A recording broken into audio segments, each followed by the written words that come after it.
Ouais, c'est la fin du monde. C'est fini, Masih ad-Dajjal, il va arriver. Ah, ça sert à rien de vrai. Ah, ils sont trop forts pour nous. Les lobbies de tel ou tel ou tel ou tel, c'est mort. On ne pourra pas changer. Le bled, ça ne changera jamais. Quoi, les frères ici, là, qui sont dans les corners, en train de vendre, ils ne changeront jamais, laisse tomber. Ça, c'est des utopies. Même si on pense que c'est un idéal ou un rêve, parfois ça peut être paralysant en se disant c'est comme ça et ça ne changera jamais. Et donc, il nous parle dans l'utopie, Malak Ben Abi, de la chose facile. On est les meilleurs, on est des musulmans. Obligé, Allah subhanahu wa ta'ala, il va nous soutenir. Obligé.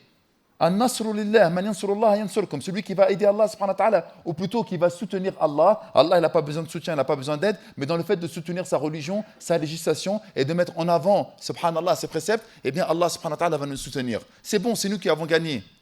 En pensant que Zarma, on a gagné, tu ne montes pas sur le ring. Tu ne vas pas faire le combat.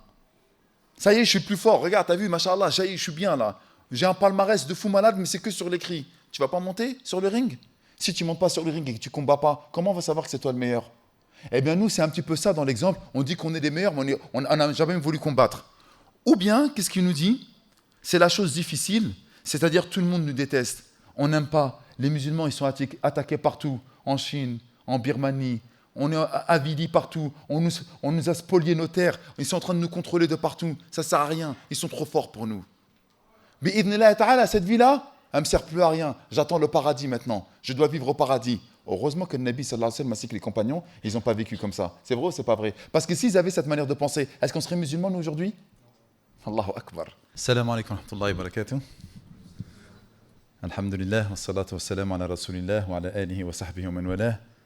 رب اشرح لي صدري ويسر لي أمري واحلل عقدة من لساني يفقهوا قولي أما بعد. On commence toujours nos interventions en disant Alhamdulillah, parce que si ce n'était par la grâce d'Allah subhanahu wa ta'ala, nous n'aurions pu être ici réunis et pouvoir écouter sa parole et surtout les recommandations de notre prophète alayhi salatu wassalam. Et donc, pour les personnes qui sont présentes ici aujourd'hui avec nous dans ce noble endroit, c'est que nous sommes invités par Allah subhanahu wa ta'ala. Et remarquez, subhanallah al-azim, qu'à chaque fois qu'on va commencer une adoration, on commence toujours en disant quoi? Alhamdulillah. Parce que nous, on ne comprend pas ces choses-là, mais on dit toujours Alhamdulillah. Par exemple, lorsque l'imam, avant de monter sur le mimbar, il va dire quoi? Inna alhamdulillah. Toutes les louanges reviennent à Allah subhanahu wa ta'ala. En commençant notre prière, la première sourate qu'on récite, c'est quoi? Fatiha, et elle commence par quoi? Ah, il y a des connexions qui se font. Vous avez remarqué maintenant, on dit Alhamdulillah. À chaque fois qu'on commence un ders, on dit quoi? Inna alhamdulillah. Nous appartenons à Allah subhanahu wa ta'ala et donc on n'oublie pas de le louer. Pourquoi on dit toujours ces choses-là? Parce que si on a pu être à la Jumu'ah, si on a pu se mettre en face d'Allah subhanahu wa ta'ala au moment de la prière, et si on a pu être, mashallah, aujourd'hui, être réunis comme ça pour pouvoir l'évoquer et l'invoquer, ça ne peut être qu'une grâce de sa part. Parce que nous, on n'a pas pu venir. Alhamdulillah, Rabbil Alamin, vous avez été choisis aujourd'hui. Très honnêtement. Et ça, il faut toujours que vous vous mettiez dans la tête. C'est très important de le savoir. Alhamdulillah. Et une fois que nous avons dit Alhamdulillah, la première chose que l'on fait, c'est quoi? Wa salatu wa salamu ala rasulillah. Tout de suite après, on enquille en priant sur les salutations et les bénédictions sur notre bien-aimé, le prophète de l'islam, Muhammad ibn Abdullah. Et ça, c'est très important également. Parce que nous, on est en train de dire Alhamdulillah, mais comment on a pu connaître Allah subhanahu wa ta'ala? Comment on a pu apprendre à prier? Comment on a su apprendre à se marier? Comment on a su comment dormir, manger, se laver, faire ses ablutions, etc. Si ce n'était en la personne du prophète alayhi salatu wassalam.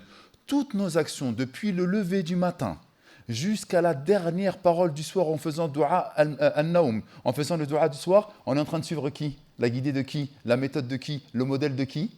Sayyiduna Muhammad sallallahu alayhi wa sallam. Donc une fois que nous avons loué Allah subhanahu wa ta'ala, tout de suite on n'oublie pas qu'on n'a pas pu connaître Allah subhanahu wa ta'ala si ce n'était par la cause de notre bien-aimé, le modèle pour l'humanité, le prophète alayhi salatu wassalam. Donc alhamdulillah, wassalatu wassalamu ala rasulillah. Et d'ailleurs Allah subhanahu wa ta'ala, il nous dit inna Allah wa malaikatahu yusalluna ala nabi. Certes Allah ainsi que ses anges prient sur le prophète, mais ils ne prient pas comme on pourrait savoir la prière, à savoir al-ibada. Ici la prière bima'na al-baraka, c'est-à-dire les bénédictions qu'Allah subhanahu wa ta'ala donne, et même avec les anges lorsqu'ils le demandent à Allah subhanahu wa ta'ala sur notre prophète alayhi salatu wassalam. Et écoutez bien, ça c'est un cadeau que je vous le donne en introduction, psahtkoum les frères. Un cadeau extraordinaire, mais vous vous rendez même pas compte, mais wallah al-azim, c'est incommensurable. Là, je n'ai pas encore commencé mon introduction. Vous avez vu, là, je suis en mode freestyle, là. Un cadeau qui est extraordinaire, c'est que des fois, vous voulez des choses dans votre vie. Et vous ne savez pas comment pouvoir acquérir ces choses. Eh bien, priez sur le prophète Mohammed, sallallahu alayhi wa sallam. An-Nabi alayhi wa sallam nous dit, lorsque vous priez sur moi une fois, Allah subhanahu wa ta'ala prie sur vous 10 fois. Si vous priez sur moi 10 fois, Allah subhanahu wa ta'ala prie sur vous 100 fois. Et qu'est-ce que j'ai dit en préambule? La prière d'Allah sur le serviteur, c'est quoi? La bénédiction, baraka. C'est bien, t'es chaud. J'aime bien lorsque tu es concentré comme ça, reste avec moi. D'accord? Ça veut dire quoi? Ça veut dire que vous allez avoir une baraka. Donc tu vas dire Allahumma salli ala nabi, Allah il va t'envoyer 10 barakettes. Sur ta vue, sur ton nuit. Tu avais simplement peut-être 10 euros, tu vas faire énormément de choses avec 10 euros. Tu voulais peut-être te marier avec une femme, mais tu ne savais pas comment pouvoir y arriver. Allah il va te mettre une baraka pour pouvoir y faciliter. À chaque fois que vous priez sur le prophète, alayhi salatu wassalam, eh bien Allah Jalla fi'ala vous envoie 10 barakas. Et ça peut être surtout sur l'amour de vos parents. Des fois, ça fait 25 ans que tu es avec ta femme. Vas-y, c'est bon, je la connais, 25 ans, commence à me prendre la tête, etc. Prie sur le prophète, alayhi salatu wassalam, et tu verras que tu l'aimeras comme au premier jour. Barakat. Qui connaît Sheikh al-Mghamsi? C'est un da'iya, c'est un prédicateur en Arabie Saoudite, et il était pendant de longues années imam de la mosquée de Quba. La mosquée de Quba, c'est la première mosquée qui a été érigée dans l'islam, avant même la mosquée du prophète, alayhi salatu wassalam. Quba, c'est à côté de Médine, c'est dans les alentours de Médine. Qui a déjà fait une Umrah, les jeunes? Donc tu connais Quba, tu as vu, ils vendent des dates, etc. là-bas. Ajwa, Rutab, machallah, il y a des petites palmeraies autour. Bref, la mosquée de Quba. Et Miskin, il est parti pour faire une opération, parce qu'ils avaient vu que son cœur n'était pas bien, etc. Avant de faire l'opération, ils ont fait un petit scan, etc. Ils ont dit, on va faire l'opération, parce que là, ça va être tendu, etc. On voit que vous avez quelque chose qui est au cœur. Une fois, écoutez bien, subhanallah, ils ont dit, tiens, avant de voir si on va faire l'opération, on va quand même vérifier. Et lui, il a commencé à avoir peur. Attention, une opération sur le cœur, ce n'est pas une mince affaire. Et il y avait, subhanallah, ici, une infirmière, et il a dit que c'était une Libanaise. Et elle a vu, subhanallah, qu'il était inquiet, Cheikh al-Mghamsi. Et regardez ce qu'elle lui a dit. Elle lui a dit, Salli an nabi, prie sur le prophète Mohammed. Et là, il a dit, elle m'a donné un choc. Comment ça se fait? Moi qui suis à la mosquée de Quba, qui suis juste à côté de la tombe du prophète, alayhi salatu wassalam, qui a vécu toute ma vie à Médine, etc., elle m'a rappelé une chose évidente, qu'il fallait que je prie sur le prophète, alayhi salatu wassalam. Il a dit Allahumma salli wa barik wa zid ala nabiyyina Muhammad. Il a fait la salutation et les prières sur le prophète, alayhi salatu wassalam. Et juste avant d'aller au bloc opératoire, ils ont refait un scan sur son cœur et ils ont remarqué, subhanallah, qu'il n'y avait plus rien et qu'il n'avait pas besoin de faire l'opération. C'est lui qui le raconte. On peut retrouver la vidéo sur YouTube. Vérifiez, s'il vous plaît. Subhanallah. As-salat ala nabi, c'est quelque chose d'exceptionnel. Donc, les frères et les sœurs, lorsqu'on commence une assise, vous voulez la baraka dans cette assise? Vous voulez repartir avec quelque chose? Alhamdulillah ya Rabbi de nous avoir réunis ici, dans l'endroit que tu aimes le plus, à savoir les mosquées. Wassalatu wassalamu ala rasulillah, ainsi que les prières et les bénédictions sur ton prophète Muhammad sallallahu alayhi wa sallam, pour qu'il puisse bénir notre assise. Allahu Akbar. Nous, on oublie, nous. Des fois, les mecs, ils font, avant de s'asseoir, Inna alhamdulillah, nahmaduhu wa nasta'inuhu wa nastahdihi. Tu vois, ils font khutbatul haja. Et là, tu dis, ah ouais, il est chaud, le gars. Mais avant de mettre des paroles d'introduction, subhanallah, ou de faire des choses comme ça, il y a quoi avant? À comprendre ce que nous sommes en train de dire, à donner de la profondeur, de la réflexion, à conscientiser justement cette introduction. Comme lorsque Sayyidina Abu Bakr, radiyallahu anhu, lorsqu'il montait sur le mimbar et qu'il faisait khutbatul haja, Inna alhamdulillah, nahmaduhu wa nasta'inuhu wa nastahdihi wa nastaghfiruhu wa natubu ilayhi. Tout ça, subhanallah, c'est des paroles. Rien que ça, tu peux faire ta jumu'ah et repartir. Tu es déjà chargé pour la semaine. Rien que ça, tu es déjà chargé pour la semaine. Mais nous, malheureusement, très honnêtement, ça je l'ai fait hier, c'était le dars d'hier lorsque j'étais à la mosquée Khalil, on est toujours dans le symbole, on est toujours dans la parole, mais on donne que très peu de profondeur, subhanallah, aux choses qui nous entourent. Mais si on donnait de l'importance, si on conscientisait chaque propos que nous disons, silencieux les téléphones s'il vous plaît. T'es tendu? C'était toi qui as sonné? C'est qui? Non, pas toi. Non, c'est le gars qui est en train de filmer, subhanallah. T'es sérieux ou quoi? C'est-à-dire le mec il vient, il filme Zama, c'est lui le professionnel. Vous êtes bien discipliné, lui... C'est bon, tu l'as mis sur silencieux? Allah yahdik. Dites amin les frères. C'est pas parce c'est parce qu'on l'aime qu'on lui dit Allah yahdik. Comme lorsque des fois on dit ouais, Allah yahdik. Ouais, vas-y, qu'est-ce que j'ai fait? Tais-toi, dis amin, amin. Ensuite, tu avances. On dit Allah yahdik, c'est comme si on avait insulté les gens. C'est vrai ou c'est pas vrai? Eh, mon frère, Allah yahdik. Pourquoi? Qu'est-ce que j'ai fait? Bah, c'est Allah yahdik, c'est tout. Il faut accepter ces choses-là.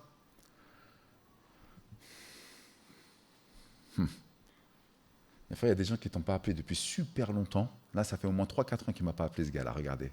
Je ne sais pas pourquoi. Et il m'appelle quand? Lorsque je suis avec vous. Bon, c'est pas grave, on revient à la réalité. Il faut faire des petits entractes, etc., parce que sinon, vous n'allez pas tenir pendant tout le rappel. Donc, alhamdulillah, wa salatu wa salam ala rasulillah. Ensuite, qu'est-ce que j'ai fait? T'as vu, là, je fais juste l'introduction. Masha'Allah, il est honnête, il m'a mis bien. Regardez ce qui arrive, les gars. Ça, c'est le spécial.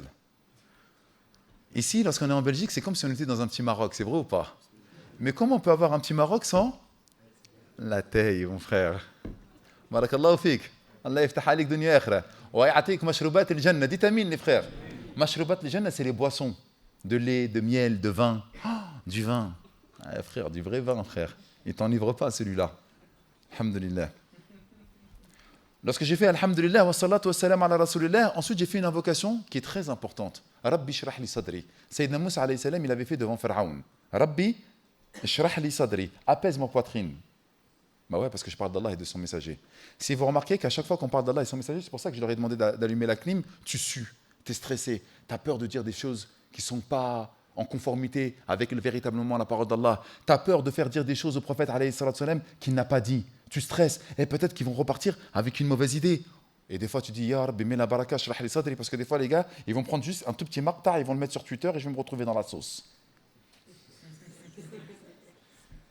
Les jeunes, ils sourient parce qu'ils savent de quoi je parle. Twitter, c'est une catastrophe. J'ai dit un truc, tu vois. Par exemple, je me suis arrêté, Fawailul musallin, gare à ceux qui font la prière. Et regardez ce qu'il dit, subhanallah. Mais attends, j'ai fini le verset de l'autre côté. Ceux qui sont négligents dans leur prière. Donc, Rabbi shrah li sadri, oh Allah, apaise mon poitrine. Comme ça, tu vois, je suis tranquille. Wa yassir li amri, et facilite mon affaire. Wahlul uqdatan min lisani, et enlève un nœud qui pourrait subvenir sur ma langue. Bah oui, que je dise pas n'importe quoi, qu'elle s'enfourche pas. Ou des fois, tu veux dire, par exemple, au lieu de dire shaitan, la'natallah alayhi, tu dis shaitan, alayhi salam, astaghfirullah. Tu vois, des fois, tu dis des choses, tu comprends pas, à force de parler vite, etc. Wahlul uqdatan min lisani. Ça y est, t'as compris, t'as rigolé. Wahlul uqdatan min lisani, et enlève un nœud qui pourrait subvenir sur ma langue. Yafqahu qawli, pour que mon énoncé, mon propos puisse être compris.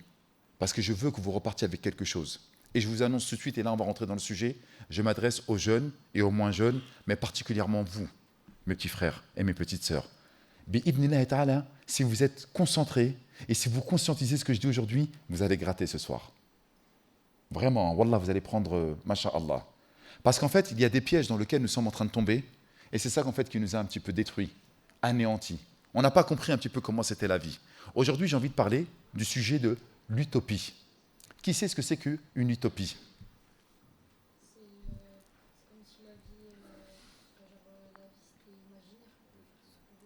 C'est comme si c'était une vie imaginaire et on peut faire ce que l'on veut. Qui peut me donner une définition plus précise? Oui. Bravo, Alek. Comment tu t'appelles?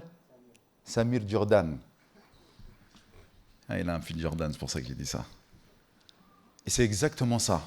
On va prendre l'utopie est utilisée dans son sens original et originel et le sens le plus profond, c'est-à-dire une vision d'une société humaine idéalement organisée, et on peut utiliser à la place d'utopie le terme d'idéal, de rêve, etc. C'est-à-dire que dans ta tête, tu as une manière de voir les choses, et tu penses que c'est cette manière de voir les choses qui est réelle. C'est utopique. Tu dis, ouais, c'est utopie. Par exemple, on va voir différents types d'utopie aujourd'hui. Vous, les jeunes, comment vous rentrez dans la vie et comment on s'est fait marcher dessus, nous les musulmans, partout dans le monde. On a une vision utopique des choses, soit qui nous fait énormément de bien, parce qu'on a une bonne vision d'Allah, subhanahu wa ta'ala, ou soit qui nous fait énormément de mal, parce qu'on est des musulmans. Et vous allez comprendre ce que je suis en train de dire. Malek Ben Abi. Qui connaît Malek Ben Abi? Il lève la main. Toi, tu connais Malek Ben Abi? Ah, tu vas me dire comment.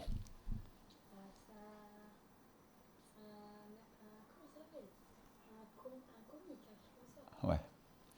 Malek Ben Abi. Qui connaît Malek Ben Abi?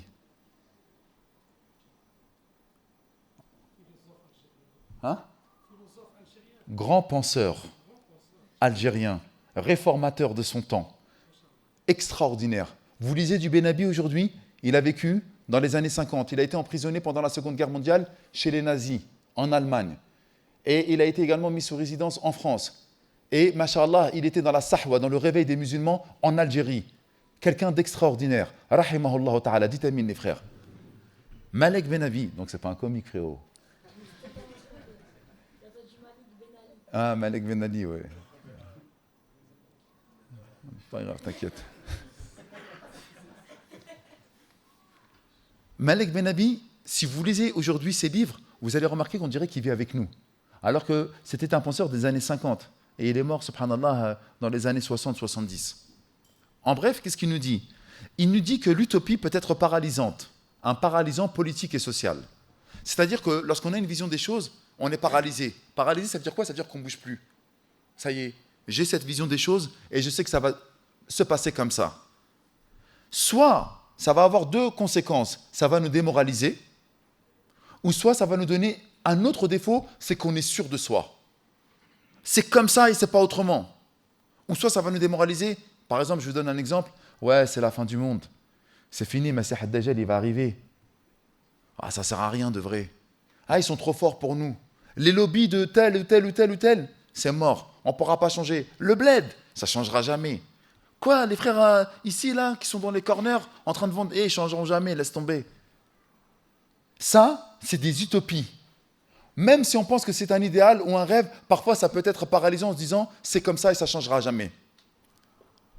Et donc, il nous parle dans l'utopie, Malek Benabi, de la chose facile. On est les meilleurs, on est des musulmans. Obligé, Allah subhanahu wa ta'ala, il va nous soutenir. Obligé. An-nasru lillah, man yansurullah yansurkum. Celui qui va aider Allah subhanahu wa ta'ala, ou plutôt qui va soutenir Allah. Allah, il n'a pas besoin de soutien, il n'a pas besoin d'aide, mais dans le fait de soutenir sa religion, sa législation, et de mettre en avant, subhanallah, ses préceptes, eh bien Allah subhanahu wa ta'ala va nous soutenir. C'est bon, c'est nous qui avons gagné. En pensant que Zarma, on a gagné, tu ne montes pas sur le ring. Tu ne vas pas faire le combat. Ça y est, je suis plus fort. Regarde, t'as vu, machallah, ça y est, je suis bien là. J'ai un palmarès de fou malade, mais c'est que sur l'écrit. Tu vas pas monter sur le ring? Si tu montes pas sur le ring et que tu combats pas, comment on va savoir que c'est toi le meilleur? Eh bien, nous, c'est un petit peu ça dans l'exemple. On dit qu'on est des meilleurs, mais on n'a jamais voulu combattre. Ou bien, qu'est-ce qu'il nous dit?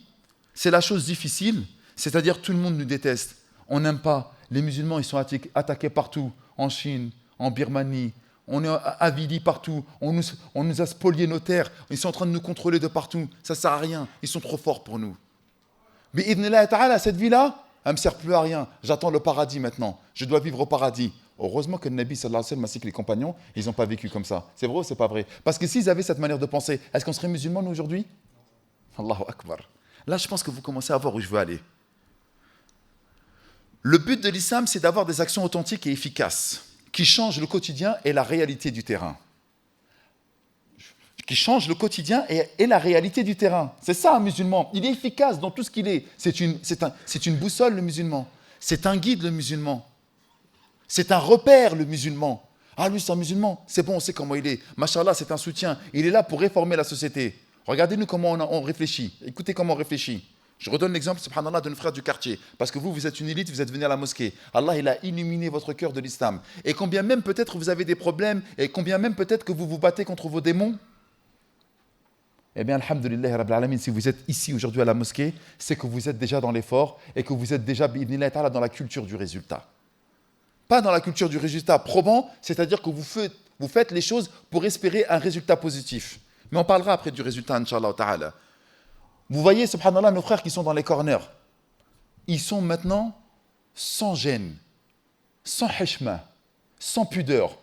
La maman avec le foulard, le papa avec la barbe et le khamis, il tient son gros joint, 2 feuilles, 3 feuilles, il est en train de, subhanallah, friter son petit shit et il roule devant tout le monde. Normalisé. Plus de pudeur. Pourquoi, les gars? C'est simple. À l'époque, mon époque, lorsqu'il faisait ça, il y avait un papa qui passait, etc. Il le cachait. Pourquoi il le cachait? Non, pas parce qu'il a hachem. Bien sûr, parce qu'il a hachem, il avait la pudeur, mais pourquoi? Qu'est-ce qui va faire en sorte, justement, qu'il y ait une pudeur? Vas-y, mon gars. Non, déjà, c'est l'image de l'islam. Mais tu as raison. Hein.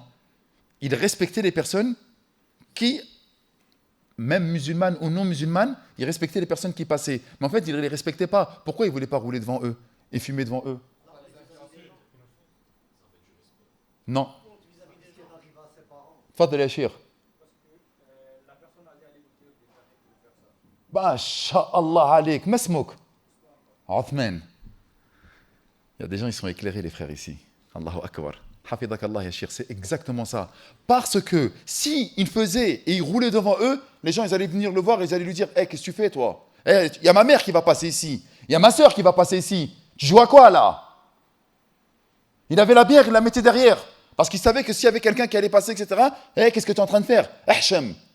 Et il y a maman qui vient, il y a mon père, là, il va à la mosquée devant toi. Al-mu'min, al-muslim, al-muslih, le croyant, le musulman, le réformateur. Un guide, une boussole, un repère, rappelez-vous. Maintenant, les gars, ils roulent devant nous. Ça va, frérot? Salam alaikum. Tu vas bien, tranquille ou quoi? Pourquoi tu veux qu'il cache alors que nous, on l'a accepté?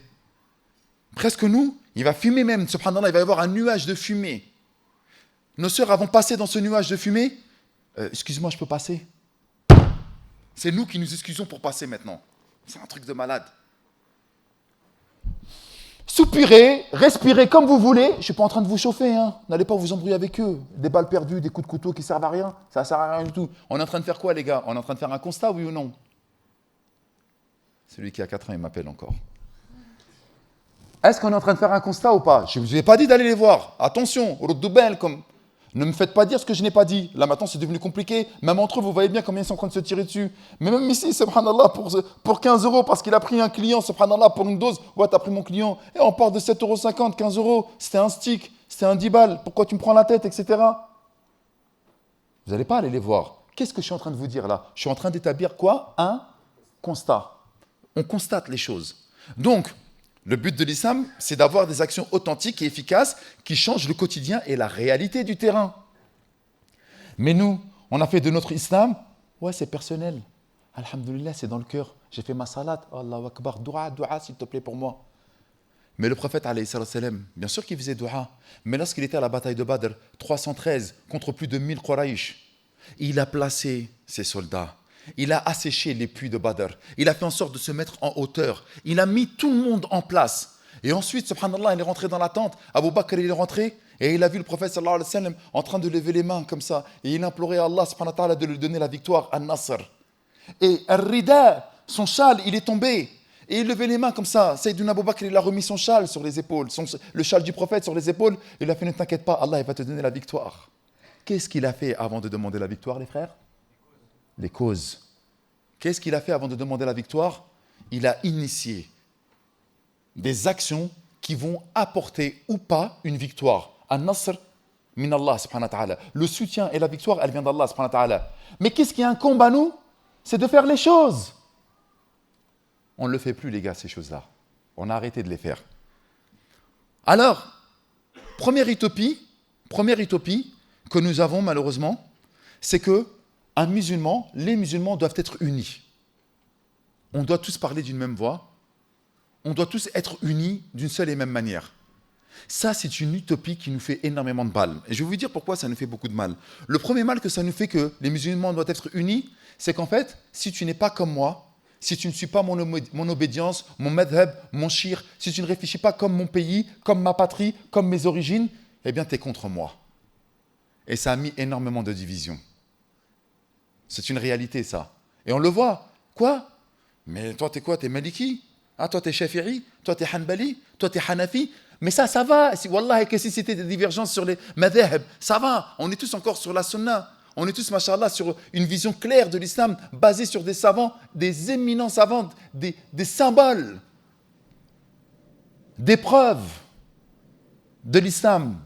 Mais le problème, c'est que nous, al-am, à la masse, on va commencer à s'invectiver. Non, lui, il suit un mubtadi'. Ah non, lui, il suit un égaré. Ah non, lui, il fait ci, il fait ça. Maintenant, de la même manière, lorsqu'on va parler de ce sujet-là, ok, toi, tu es quelqu'un qui est ignorant. Tu n'as pas beaucoup étudié, tu ne sais même pas lire l'arabe. Tu ne peux même pas ouvrir un tafsir de Coran en arabe, tu ne peux même pas ouvrir un kitab fiqh en arabe. Et il y a une personne qui vient et qui te dit: écoute, lui, c'est un égaré, lui, c'est un mubtadi', lui, c'est ci, lui, c'est ça. Selon quoi tu vas te baser pour savoir que lui, il dit vrai ou il dit faux? Selon ton intime conviction. Parce que tu avais confiance en ce gars-là, parce que tu as grandi avec lui dans le quartier, parce que tu le connais depuis pas mal d'années, parce que tu avais entendu qu'il avait fait une umrah ou un hajj, parce que tu sais, machallah, qu'il est parti en Égypte ou en Arabie Saoudite ou à l'époque en Syrie, ou il est parti étudier au sud du Maroc, etc. Et alhamdoulilah, rabbil alamin, tu sais que c'est quelqu'un d'étudiant. Donc sur ton intime conviction, parce que tu as vu qu'il avait étudié quelque part, eh bien tu vas croire ce qu'il va dire. Et donc s'il ne pense pas comme lui t'a dit, donc comme toi, parce que tu t'affilies à lui, eh bien tous les autres ils sont ala dalal. Tous les autres, ils sont égarés. Pourquoi? Parce que normalement, tu dois être comme moi, tu dois suivre mon shir, tu dois suivre mon madhab. Et si tu ne suis pas comme moi, eh bien, tu es égaré. Et il va te sortir le hadith des 73 sectes. Tous à son enfer, sauf une. Et il est en train de te le montrer. Alors que ce hadith-là, normalement, lorsqu'on l'utilise, c'est pour montrer qu'on doit rester unis. Parce que ce hadith-là, il faut regarder au début. Le prophète, alayhi salam, il a dit, les juifs se sont divisés en tant de sectes, les chrétiens se sont divisés en tant de sectes, et vous allez vous diviser en tant de sectes. Donc attention, ne reproduisez pas ce qu'ils ont fait auparavant. C'est comme ça que les savants ils le voyaient. Mais eux, ils vont dire, écoute, si tu suis les autres, eh bien, tu es contre nous. Tu fais partie des mubtadi'in. Tu fais partie des dallin, de ceux qui sont égarés. Donc une utopie qui nous fait extrêmement mal, c'est penser que nous allons être unis. Et pourtant, al-a'imma al-arba'a, ils divergeaient plutôt dans leur vision de l'islam. Ils divergeaient dans la manière de positionner les mains, sédel, à la poitrine, en dessous du nombril, au niveau du nombril. Ils divergeaient sur le fait de faire raf' al-yadayn, après ruku', raf' al-yadayn, après sami' Allahu liman hamida. Ils divergeaient sur des choses ça. Al-furu', bien sûr, sur des choses secondaires, mais ils divergeaient. Les compagnons n'ont-ils pas divergé? Les compagnons, ceux qui ont vu Rasulallah de leurs propres yeux, n'ont-ils pas divergé? Bien sûr qu'ils ont divergé. Et ils ont même fait couler le sang entre eux. Et on ne dit pas qui avait tort, qui n'avait pas tort. On sait, les ulama, ils ont parlé. Ce n'est pas le sujet du jour. Mais ils ont divergé. Et nous, aujourd'hui, on a une utopie que si on n'est pas tous d'une même voix et d'une même vision, eh bien, il y en a un de nous deux qui est dans le dalal. Astaghfirullah al-azim. Qu'est-ce que tu racontes? Cette utopie de penser que nous devons être unis, c'est vraiment un idéal, un rêve, et là, pour le coup, une véritable utopie qui n'a jamais existé au sein même de l'histoire de l'islam et des musulmans. Un Nabi sallallahu alayhi wa sallam, il arrivait à trancher de son vivant l'histoire de Bani Quraïda. La tusalliyanna al-asra illa fi Bani Quraïda. Vous ne prierez l'asr qu'à Bani Quraïda. Le prophète alayhi salatu wa sallam, ils étaient dans un endroit, il a dit hâtez-vous d'aller à Bani Quraïda et faites le asr que là-bas. Il y en a, ils ont dit ok. Il y en a, ils sont partis, alhamdoulilah, ils sont arrivés à Bani Quraïda avant le Maghreb. Donc ils ont prié l'asr là-bas. D'autres, ils ont vu que le soleil il allait se coucher et qu'ils allaient rater salat al-asr. Ils ont dit, le prophète alayhi salatu wassalam, nous a dit de prier l'asr à Bani Quraïda pour nous demander de nous dépêcher. Allez, attention, priez l'asr à Bani Quraïda, c'est-à-dire dépêchez-vous. Et ils se sont arrêtés, ils ont prié l'asr en chemin. D'autres les ont vus, ils ont dit, mais qu'est-ce que vous racontez? Le prophète sallallahu alayhi wa sallam nous a ordonné de prier l'asr qu'à Bani Quraïda. Donc l'asr il est passé, le Maghreb il est arrivé, mais ils ont prié l'asr en retard, après l'adhan du Maghreb, à Bani Quraïda. Est-ce qu'il y a eu une divergence ou il n'y a pas eu une divergence? Il y a eu une divergence. Et pourtant le prophète alayhi salatu wassalam, il a dit, vous avez tous kullukum ala sawab. Vous avez tous raison. On est différents, les gars. On réfléchit de manière différente. C'est pas possible d'avoir tous, subhanallah, une seule et même manière de penser. Il y en a qui vont être littéraires. Il y en a qui vont être marginales. Il y en a qui vont être mathématiques. Il y en a qui vont être physiques. D'autres qui vont être manuels. Nous sommes différents, les frères. Et vous voulez tous nous mettre dans un même paquet? Vous voulez tous nous mettre dans une même manière de penser? Encore une fois, écoutez bien ce que je dis. Nous devons rester dans le cadre. Min ahli sunnah wal jama'a. C'est pas n'importe qui parle. On est toujours dans le cadre des savants. Al-ulama al-rabbaniyoun. Al-ulama al-rabbaniyoun. Ceux qui nous ont éduqués, ceux qui sont reconnus par leur père. C'est comme un chirurgien. Tu vois, tu es chirurgien? Oui, je suis chirurgien. Tu as étudié où? Ouais, tu as l'hôpital, etc. Dans tel institut, etc. Et qui te reconnu? Tu as fait tes premières opérations avec qui? Avec professeur un tel, avec professeur un tel. Il est reconnu par ses pairs. Tant que nous sommes dans le cadre et que nous ne sommes pas avec des mubtadi'in ou des gens, des innovateurs qui disent n'importe quoi, eh bien, il va y avoir des divergences même dans le cadre. Et même chez les Malikiyya, il y a plusieurs divergences. Et ensuite, ils disent quoi? Et la parole qui est répandue, la parole qui est connue chez les Malikiyya, c'est cette parole-là. Même dans les madhab, les frères, il y a des divergences. Mais c'est quoi cette utopie de penser que nous devons tous réfléchir de la même manière? C'est quoi cette utopie? Ça nous fait énormément de mal. Wallah que ça nous fait du mal, parce qu'on se dit plus salam alaikum, parce qu'on ne se serre plus la main, parce que je ne vais pas dans cette mosquée-là, parce que c'est l'imam, c'est un mubtadi', il prie de telle manière. Qu'est-ce que c'est que ça? Ça fait mal. Pourquoi ça fait mal? Parce qu'Allah subhanahu wa ta'ala a dit innamal mu'minuna ikhwa. Certes, les croyants sont des frères. Mais Allah, il nous dit ça. Certes, les croyants sont des frères. Fa aslihu bayna akhawaykum. Rétablissez la concorde entre vos frères. On ne le fait plus, les frères, ça. On ne le fait plus. On s'invective. On s'insulte. On se met en garde. On se montre du doigt. Est-ce que c'est islamique de faire ça? Est-ce que le prophète, alayhi salatu wassalam, il aurait été content de faire cela? Aux derniers instants de sa vie, il a tiré le rideau et il a vu, subhanallah, les musulmans tous sur un même rang, avec Abu Bakr comme imam. Il a souri, il était content. Il a vu wahdatul ummah. Ça m'attriste. Pourquoi? Parce que si le prophète il devait revenir aujourd'hui et qu'il nous voyait comment on était divisés, il le savait. Il l'a dit. Allah lui a montré. Mais quelque part, si on aime véritablement le prophète, alayhi salatu wassalam, on voudra, subhanallah, essayer de rétablir des liens entre croyants, entre frères, la concorde entre nous. C'est très important. Tout ça parce que c'est l'héritage du prophète, alayhi salatu wassalam, l'héritage des compagnons. Une dernière histoire. Muawiyah, radiyallahu anhu, et Ali se sont fait la guerre. Il y a eu même des morts parmi les compagnons. Le roi de Byzance a envoyé une missive, une lettre à Muawiyah. Et il lui a dit, écoute, je peux t'envoyer 100 000 hommes ou un nombre important pour t'aider à combattre et à détruire Ali pour que tu puisses prendre le califat. Qu'a-t-il répondu Muawiyah? Allahu Akbar. Il a dit, il a envoyé une lettre, il a dit, je vais plutôt prendre je ne sais combien d'hommes et vais venir écraser ton royaume. Je n'ai pas besoin de toi. Et moi et Ali, on va venir te conquérir. Est-ce que vous comprenez? À un moment ou à un autre, il faut qu'on puisse être unis, les gars. Mais malheureusement, l'utopie de l'unité, l'utopie que nous devons tous penser d'une même manière, nous a fait plus de mal qu'autre chose. Allah Jalla fi'ula nous dit wa'tasimu bihablillahi jami'an wa la tafarraqu. Et cramponnez-vous tous ensemble au câble, au lien qui vous lie à Allah subhanahu wa ta'ala et ne soyez pas divisés. Wadhkuru ni'matallahi alaykum id kuntum a'da. Et rappelez-vous le bienfait d'Allah sur vous lorsque vous étiez ennemis. Et regardez ce qu'il nous dit derrière.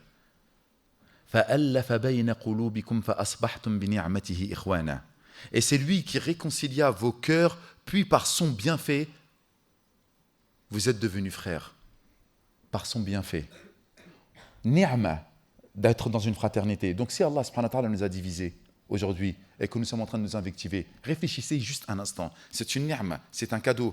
Ça veut dire qu'en fait, lorsque nous sommes divisés, nous ne méritons pas ce cadeau-là. Parce qu'on n'a plus comme objectif Allah subhanahu wa ta'ala, mais on a comme objectif mon minhaj, mon shir, ma manière de penser, mon madhab. Le but n'est plus Allah. Le but n'est plus Allah. Le but, c'est moi qui ai raison. C'est moi qui suis ala al-haq. Et encore une fois, rappelez-vous ce que j'ai dit, on est ignorant. Si on pense qu'on est ala al-haq, c'est parce que c'est une intime conviction, parce que j'ai confiance aux frères.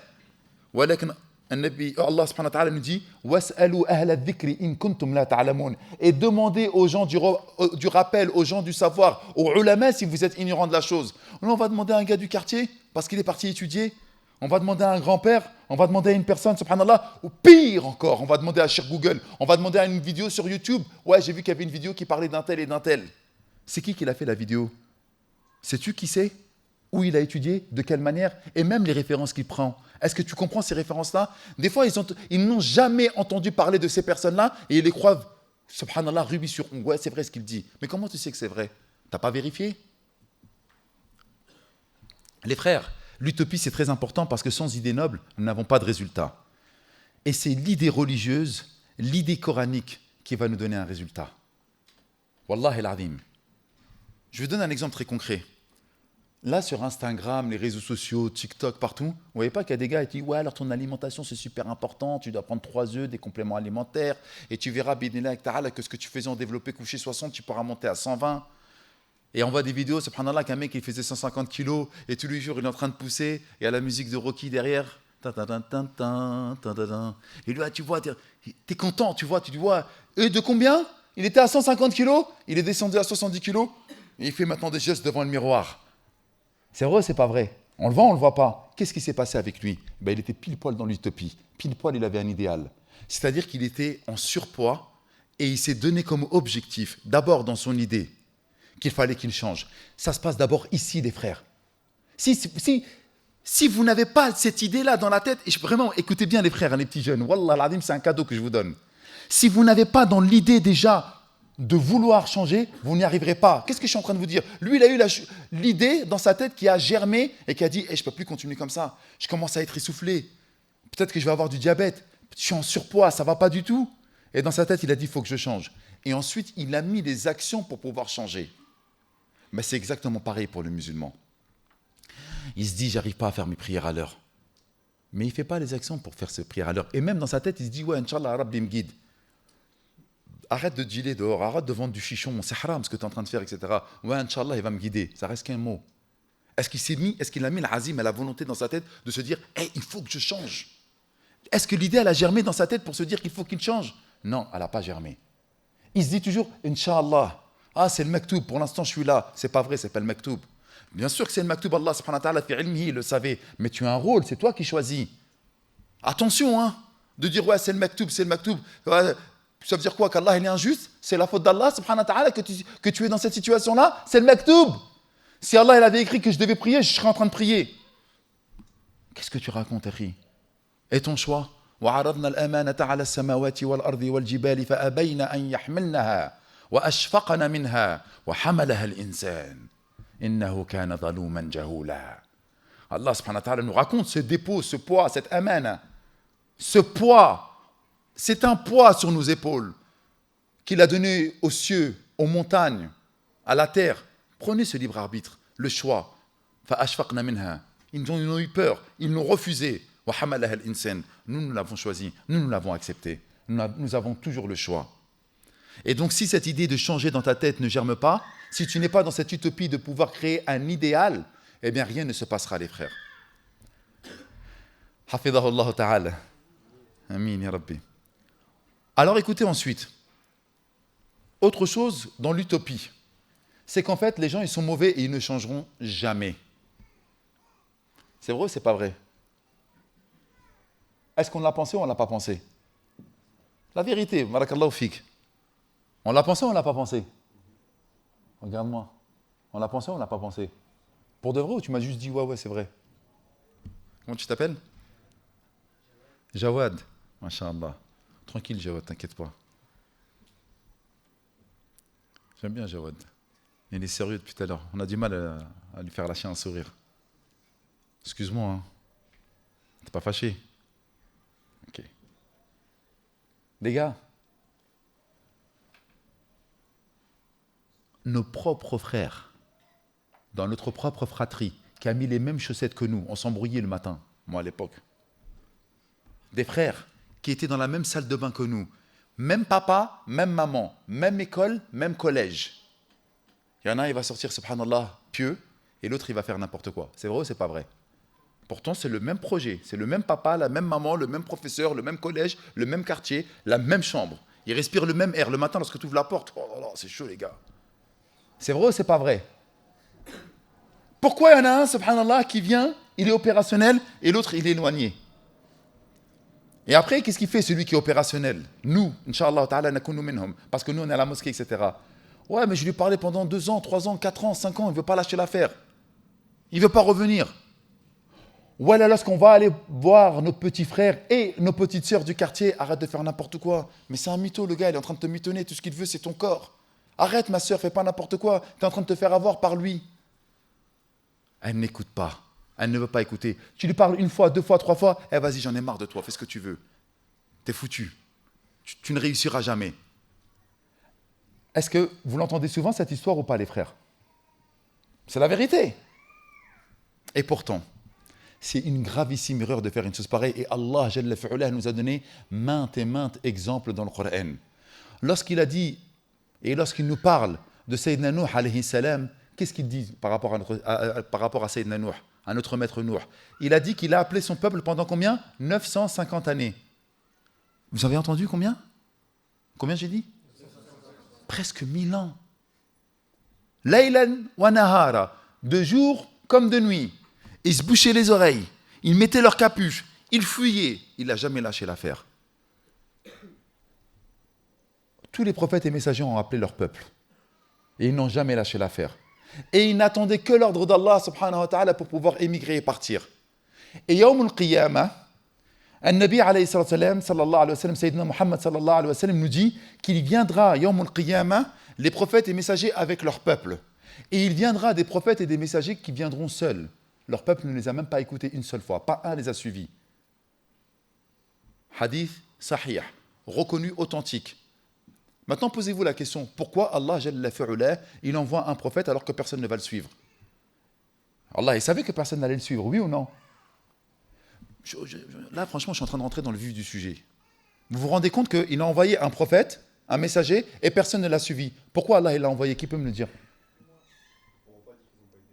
Barakallahu fik. Première des choses, pour ne pas dire qu'ils n'ont pas été prévenus.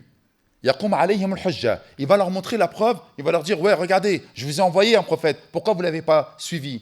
Qui d'autre?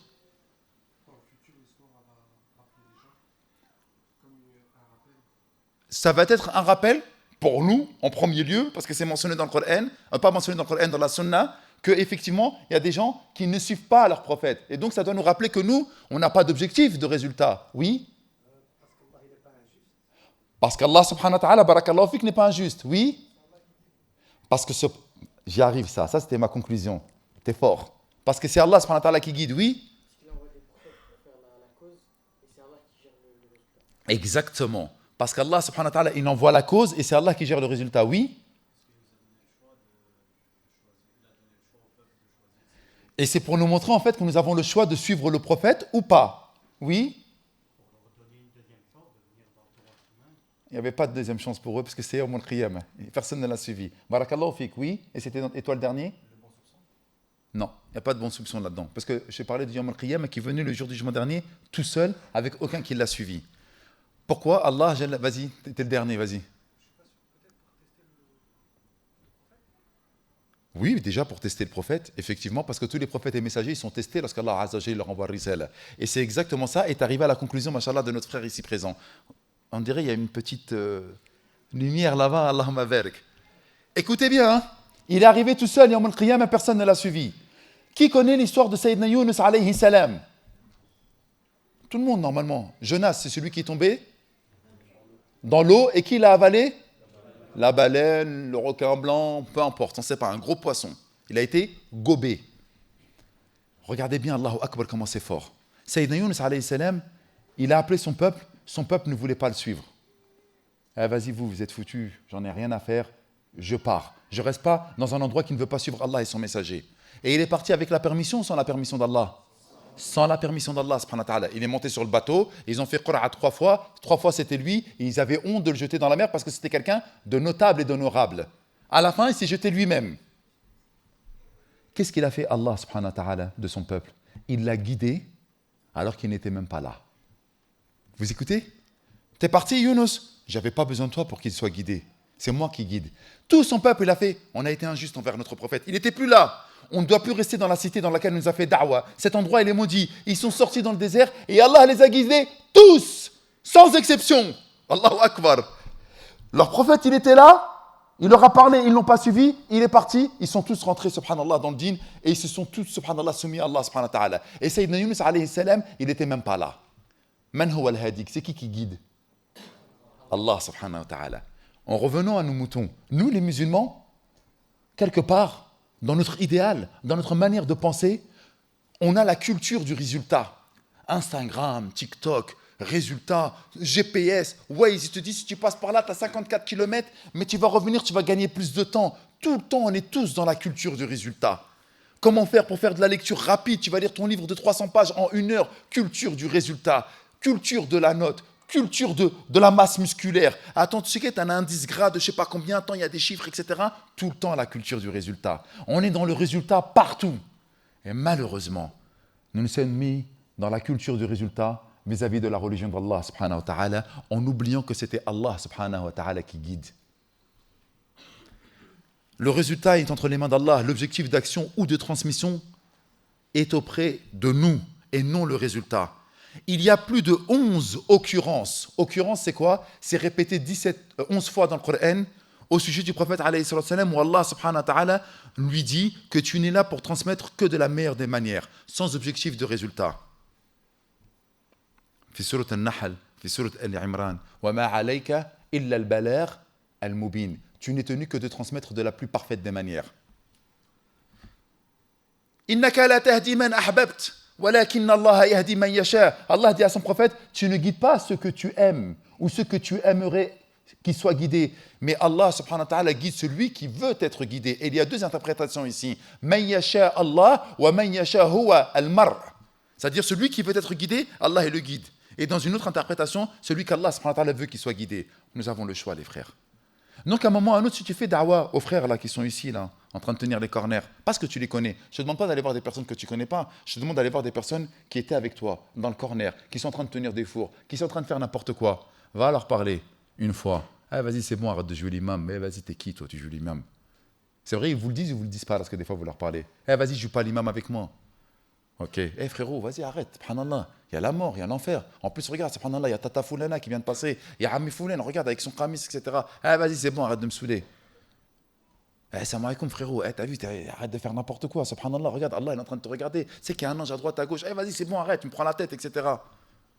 Eh frérot, salam alaikum, t'as vu, t'es en train de faire n'importe quoi. Et tu lui répètes, et tu lui répètes, et tu lui répètes. Il n'y en a pas un, il n'y en a pas deux, il n'y en a pas trois. Même s'ils sont simplement que 2 ou 3 dans le quartier en train de faire cette chose-là, alhamdulillah, rabbil alamin, il y a un bien. Et c'est qui va guider? Allah Azza wa Jal.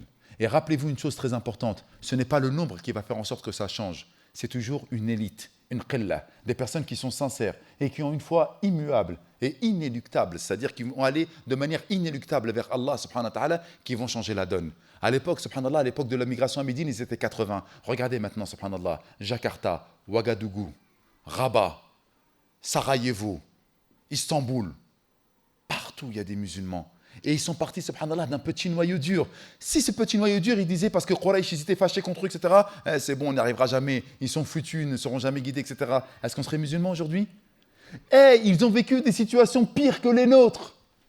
Mais nous, dans notre utopie, c'est fini, ils ne servent à rien, ils ne seront jamais guidés. Regarde, dès que le shaitan autour d'eux, ils sont toujours dans le shit, ils sont toujours dans la fornication, ils sont en train de conduire des grosses voitures, ils font n'importe quoi, ils roulent à 200 km/h dans une ville, alors que c'est limité à 30 ou à 50.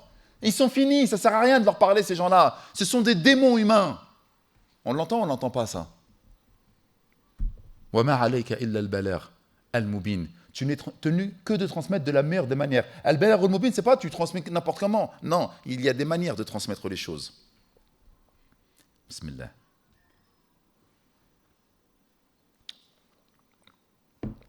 Masha'Allah, alhamdulillah.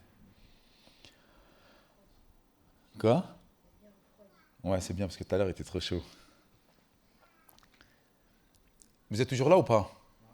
Alors qu'est-ce qui s'est passé? J'ai vu 3-4 personnes qui ont commencé à bâiller. C'est normal.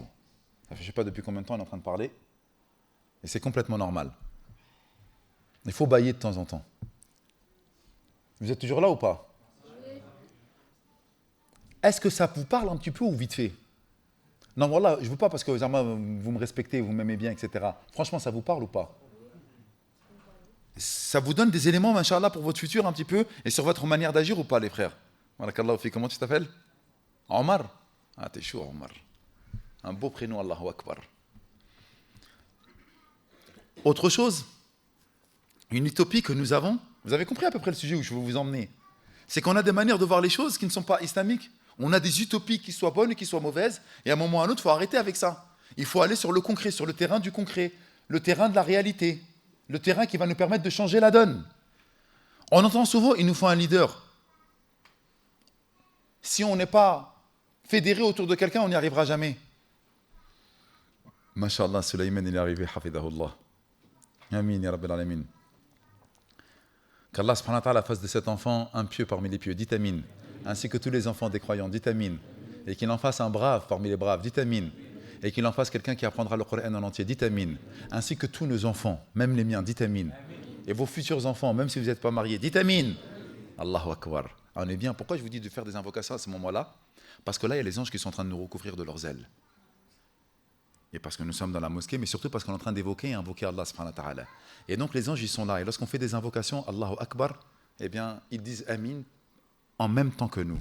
Et ça, c'est un cadeau qui est extraordinaire. C'est pour ça que les assises de Ilm, on dit que ce sont les jardins parmi les jardins du paradis. Et celui qui ne goûte pas au jardin du paradis, disait Ibn Taymiyyah, il ne pourra pas goûter au jardin céleste. Ça, c'est un jardin. Là, on est dans un jardin du paradis. Tu n'as pas remarqué, subhanallah, parce que tu es dans une assise, ton cœur, il est apaisé. Allez, je fais une petite digression pour vous réveiller. Hier, j'étais à Molin, comment vous dites? Molenbeek, comme ça? Hein? Oh, vas-y, avec votre accent, c'est dur là. Molenbeek. Voilà. C'est bon, les gars. On était comme ça. J'ai fait une après-midi et le soir, je suis sorti. J'ai dit, j'aime bien le soir parce que c'est à ce moment-là que les vampires sortent. Et là, j'ai reçu un snap, ils m'ont dit, vampire, pourquoi tu parles comme ça? Tu peux m'expliquer? Je fais, non, mais vampire, parce qu'en fait, ils dorment le jour et ils sortent la nuit. C'est vrai ou c'est pas vrai? Subhanallah.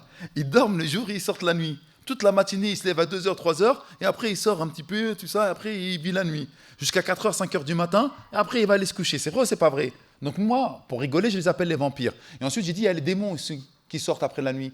Comme il a dit Sayyidina Muhammad sallallahu alayhi wa sallam dans le hadith rapporté par Bukhari, faites rentrer vos enfants au moment du coucher du soleil et du mort. Pourquoi? Parce que c'est à ce moment-là que les démons sortent. Vous connaissez le hadith. Donc je lui explique, je dis, ouais, il y a les démons et les vampires qui sortent la nuit, et moi j'aime bien ces gens-là. Donc hier, je suis là-bas. Là, vous savez, j'ai pas envie de répéter le nom. Faut pas que vous vous moquiez de moi. Et je suis en train de parler avec eux. Salam alaikum, les frères, etc. Ils commencent à me charrier. Ouais, frouf, frouf, ça tous derrière. Ouais, tu vois. Ils commencent comme ça à rigoler avec moi, etc. Moi, je dis, ok, les frères, rigolez bien, rigolez bien. Et je commence à la parler. J'essaie de leur faire darwa, etc. Et je vois qu'ils commencent à rigoler, rigoler. Après, je dis, bon, on va monter en niveau là. Passement de jambes, crochet, technique. Et j'ai dit, bon, il faut qu'on commence à leur parler. Et là, j'ai commencé à rentrer dans le vif du sujet. Leur futur, qui tuer pour ne pas mourir, etc. Et là, tu as vu que, subhanallah, il y a une grosse pression qui s'est montée sur leurs épaules. Et ça, c'est quelque chose de très important. Il y a un frère, ensuite, il m'a envoyé un snap. Il m'a dit, Mehdi, en fait, quelque part, ils sont responsables de ce qu'ils ont fait. En réalité, ils sont responsables. Pourquoi je vous dis qu'ils sont responsables? Dans une même fratrie, dans la même maison, avec les mêmes parents, dans la même école, etc., il y en a un qui va faire le choix de la rue et l'autre qui va faire le choix des études. C'est vrai ou c'est pas vrai? On a toujours le choix. Moi, je leur ai dit, ouais, mais vous dites, ouais, mais le système, il est difficile, c'est compliqué, etc. Je fais, ok, est-ce que les gars de Molenbeek ici, il y en a qui sont devenus ingénieurs, qui sont devenus médecins, il y en a qui ont réussi leur vie? Ils m'ont dit, ouais. Et alors, ils n'ont pas vécu dans le même quartier que vous? Ils n'ont pas subi les mêmes injustices que vous? Ils n'ont pas vécu et étudié dans les mêmes écoles que vous? Si, c'est vrai. Alors pourquoi eux, ils ont réussi, toi, tu n'as pas réussi? C'est une question de choix. Donc à un moment ou à un autre, tu ne peux pas tout remettre sur le système ou parler de déterminisme. Je suis déterminé à être mauvais. Je suis déterminé à suivre le shaitan. Tu n'as pas le droit de dire ça. C'est ton choix. C'est vrai que c'est difficile. Ou alors que nous, les musulmans, on aime l'adversité. On sait qu'Allah subhanahu wa ta'ala, il a dit لَقَدْ خَلَقْنَا الْإِنسَانَ فِي كَبَدٍ. Nous avons certes créé l'individu, l'homme, pour une lutte. On sait que la vie, c'est une lutte. On sait que ça va être difficile. Si ce n'était pas difficile, pourquoi Allah subhanahu wa ta'ala a créé le bien et le mal? Et ça, c'est une utopie, ça. En pensant que parce que je suis musulman, parce que je fais la prière, Allah Azza wa Jalla, il ne va pas m'éprouver. Je suis opérationnel. Mais si, il y en a. Allô, oui, je ne comprends pas. Je fais mes 5 prières à l'heure. Je donne des sadaqas. Je jeûne le lundi, jeudi. Et pourtant, subhanallah, Allah il m'a donné un cancer. Allah il m'a donné des difficultés. Allah il m'a donné ci, il m'a donné ça, je ne comprends pas. Qu'est-ce que tu ne comprends pas, ma sœur? Qu'est-ce que tu ne comprends pas, mon frère? Ça, c'est une utopie. Je suis musulman et je ne dois pas être touché par les affres, des difficultés, par l'épreuve et l'adversité. Non, mais justement, c'est le musulman qui est touché par cela, parce qu'il a Allah Azza wa Jalla avec lui. Est-ce que vous pensiez être une difficulté? En fait, c'est une facilité. Fa inna ma'al usri yusra. Avec la difficulté, il y a une facilité. Et wallah, qu'il y a énormément de personnes qui ont eu des cancers. Il y a énormément de personnes qui ont été ruinées. Il y a énormément de personnes qui ont divorcé. Il y a énormément de personnes qui ont eu des soucis gravissimes. Mais après quelques années, lorsque je lui ai dit ton épreuve, comment c'était, il a dit c'est la meilleure des choses qui me soit arrivée. Je ne me suis jamais autant rapproché d'Allah subhanahu wa ta'ala. Et heureusement que j'ai divorcé parce que maintenant j'ai trouvé ma femme. Qu'est-ce qu'elle est opérationnelle. Elle est magnifique. Et si j'étais resté avec la première, je n'aurais jamais trouvé une femme pareille. Il se peut que vous détestiez, que vous ayez de l'aversion pour une chose alors que c'est un bien pour vous. Donc, il nous faut un leader. Tu as vu, j'ai fait une petite digression et je reviens sur le sujet. Et si vous voyez que les digressions elles sont trop longues, dites-moi stop, c'est pas grave. Vous êtes déjà, mashallah, honorable de rester. Qu'est-ce qu'on peut faire pour se réveiller un petit peu là? Hein? Crier? Je tape sur la table? Allah yahdik. Il y en a qui nous disent qu'il nous faut un leader. Si on n'a pas de leader sous lequel se ranger, eh bien on n'y arrivera jamais. Il y en a qui nous disent qu'il nous faut un homme comme Omar, un calife comme Omar. D'autres nous disent qu'il nous faut quelqu'un comme Ali ibn Abi Talib. Il y en a qui nous disent ouais, les terres saintes ne seront jamais récupérées, il nous faut un Salah ad-Din. Il nous faut quoi? Un Salah ad-Din. Tant qu'on n'a pas de leader, on n'y arrivera jamais. C'est une utopie de penser comme ça. Pourquoi c'est une utopie? Parce qu'on peut agir sans leader à échelle individuelle et ensuite ce dernier viendra. Première des paroles qu'on connaît qui disent les savants, Kama takunu yuwalli alaykum. Comme vous êtes, on vous gouvernera. Des fois, nous, on est en train de se plaindre. Ouais, le président de la mosquée, il fait n'importe quoi. À échelle de la mosquée. Ouais, le directeur de l'école musulmane là-bas, il fait n'importe quoi. Il n'est pas à la hauteur. Ah, l'imam, laisse tomber, il fait n'importe quoi. Les présidents des pays maghrébins, subsahariens, etc., ce sont des voleurs, des dictateurs, ils font n'importe quoi. On est toujours dirigé par des gens mauvais. C'est pas possible. S'il y avait quelqu'un de bien, nous aussi, on serait bien. Nous aussi, on fera en sorte, subhanallah, de mettre en application l'islam. Mensonge et honté. C'est pas vrai. Ça n'a jamais été comme ça. Kama takunu yuwalli alaykum. Comme vous êtes, on vous dirigera. Et qu'est-ce qu'il nous dit Allah subhanahu wa ta'ala deux fois dans le Coran? Inna Allah la yughayyiru ma biqawmin hatta yughayyiru ma bi anfusihim. Allah ne changera jamais l'état d'une cité, d'un peuple ou d'une communauté tant qu'ils n'ont pas changé dans leur individualité. Donc si tu as un mauvais dirigeant, c'est parce que toi-même, tu n'es pas bien. Tu as envie de changer toute une communauté, toute une cité, alors que tu n'arrives même pas à te lever pour Salat al-Subah. Regarde le matin, lorsque le réveil sonne, et lorsque tu sais que tu dois te lever pour faire la prière, qui t'empêche de te lever? Non, arrêtez, Shaitan, il est faible. Ça aussi, c'est une utopie. C'est vrai ou c'est pas vrai? L'utopie que Shaitan, il est plus fort que moi. C'est pas une utopie, ça? Que Shaitan, il nous maîtrise. Que Shaitan, il a un pouvoir incroyable sur nous. Wallah, que c'est pas vrai. Lorsque tu dis « A'udhu billahi minash shaitan rajim », qu'est-ce qu'il fait, Shaitan? Qu'est-ce qu'il fait? Il part. Tu te lèves, tu dis « La ilaha illallah », la première, tu fais une invocation, qu'est-ce qu'il fait, Shaitan? Il reste? Il part. C'est quoi votre utopie, votre histoire, là, à dormir debout? Alors là, franchement, vous n'êtes pas encore réveillé, là. Pour le coup, vous n'êtes pas réveillé. Zarma, Shaitan, il est plus fort que toi. Lorsque tu entends que c'est l'heure du matin pour te réveiller, pourquoi tu ne fais pas la prière à l'heure? Nefs, toi donc. À un moment ou à un autre, tu dis, ouais, il nous faut un leader. Ouais, si on est mauvais parce qu'on a des mauvais dirigeants, calme-toi. Tu es leader de ta propre personne. Calme-toi. Tu peux déjà gérer ta propre personne. Pourquoi, lorsque c'est l'heure de la prière, tu n'arrives pas à te maîtriser? Et tu as envie de changer toute une ville? Tu as envie de changer tout un quartier? Tu as envie de changer toute une famille? Tu as envie de changer tout un pays, mais tu n'as même pas réussi à te changer toi-même. Toi-même, tu n'as pas réussi à te changer. Comment tu peux espérer et vouloir changer toute une cité, un peuple ou une contrée? Comment? Je ne sais pas si vous vous rendez compte de ce que je suis en train de dire. Il y a une super fille qui est en train de passer devant vous. Elle est habillée d'une manière assez spéciale. Il y a quelque chose qui te dit, ouais, regarde bien, regarde bien. Ton nef, elle te dit, regarde. C'est vrai ou c'est pas vrai? En plus, elle aussi, elle te regarde là pour le coup. Donc il y a moyen que ce soit ta crunch ou ton crunch. C'est possible. Ouais, rigolez. Ah, ça vous parle, ça. Hein. Ok. Tu veux que le monde change. Pourquoi toi, tu n'arrives pas à te maîtriser? En te disant, A'udhu billah, wala taqrabu zina, nous dit Allah subhanahu wa ta'ala. Il n'a pas dit, ouais, Zama, va pas faire la fornication. Il a dit, ne t'approche même pas de la fornication. C'est-à-dire, tu as vu, regarde. Ah ouais, c'est chaud, elle m'a vu, c'est moi, ma souris, c'est de la bombe. Non, même ça, tu t'approches même pas de ça. Tu rigoles. Même ça, ne te rapproche même pas de ça. Qui est avec toi? Tu n'arrives même pas à te contrôler toi-même. Et là, tu lui dis non, il nous faut un leader pour que la Ummah, elle change, pour que la communauté, elle change. Mais si tu n'arrives pas à te changer toi-même, frérot, qu'est-ce que tu vas demander à la communauté? Est-ce que c'est vrai ou c'est faux ce que je dis? Vous voyez l'utopie dans laquelle nous sommes en train de vivre? C'est un idéal qui est mensonger. Je ne pourrai changer que lorsque les gens changeront. Menteur! Tu ne changeras et le monde changera que lorsque toi déjà tu pourras changer. Et grâce à ton changement individuel, Allah Azza wa Jal, lui qui détient tous les savoirs et toutes les puissances, il fera en sorte que le monde dans lequel tu vis change. Et ça se trouve, tous les malheurs qui sont en train de nous toucher ne sont pas à cause du monde, mais à cause de toi, à cause de moi, à cause de toi, à cause d'elle. Parce que nous-mêmes, on n'arrive même pas à changer.